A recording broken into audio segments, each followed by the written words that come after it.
শব্দ করতেছে না? গজ গাইতেছে।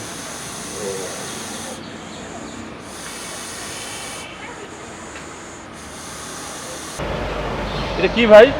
এই সেই ভয়ঙ্কর রাসেল ভাইপার সাপ। আজকে সকালে আমার এক বন্ধু, এক জেলে, হরিরামপুর উপজেলার, মানিকগঞ্জের হরিরামপুর উপজেলা পদ্মা নদীর যে চরাঞ্চল আছে, চরাঞ্চলের প্রায় মূলত হারকান্দির চরাঞ্চলে এই রাসেল ভাইপার সাপটি সে দেখতে পায়।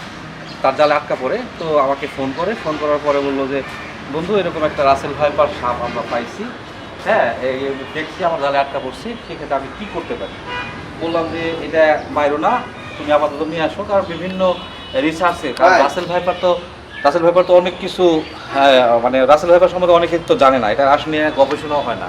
যে কারণে আমি বলছি যে এটা তুমি নিয়ে আসো, এটা গবেষণার একটা ব্যবস্থা আছে, বন বিভাগ আছে, সেই বন বিভাগের মাধ্যমে যদি আমরা তুলে দিই বাংলাদেশ সরকারের কাছে অথবা উচ্চপদস্থ কর্মকর্তার কাছে তুলে দিই, তো তারা এখানে এটা রিচার্জ করবে, প্রয়োজন বোধে এটার যে বিষ কোনো কাজে লাগে কিনা বা অন্যান্য উপকারের জন্য আর কি।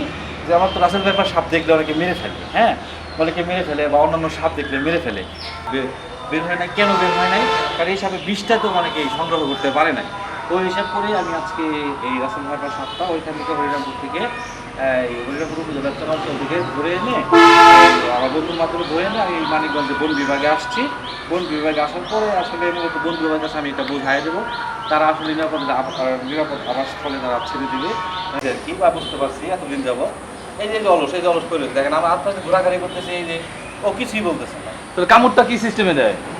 আমি যতটুকু জানি বা শুনছি বা রিসার্চ